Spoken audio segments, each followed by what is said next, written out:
দেশের নানা প্রান্তের ৩৫ নারী উদ্যোক্তাকে নিয়ে শুরু হলো একাডেমি ফর উইমেন এন্টারপ্রেনার মেলা।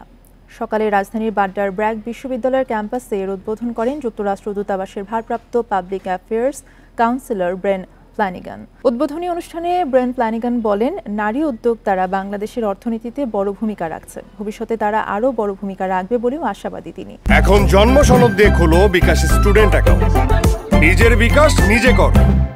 পরে মেলার স্টলগুলো ঘুরে দেখেন ব্রেন ফ্ল্যানিগান। প্রথমবারের মতো আয়োজিত এই মেলায় পোশাক, খাবার ও নানা ধরনের প্রসাধনী রাখা হয়েছে। ব্র্যাক বিশ্ববিদ্যালয়ের সহযোগিতায় এর আয়োজন করেছে যুক্তরাষ্ট্রের দূতাবাস। মেলা চলবে বৃহস্পতিবার পর্যন্ত।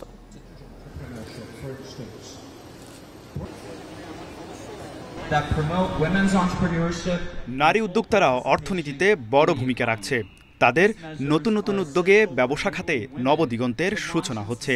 আগামীতে তারা আরও বড় ভূমিকা রাখবে বলে আশা করছি। এর জন্য সবসময় পাশে থাকবে যুক্তরাষ্ট্র।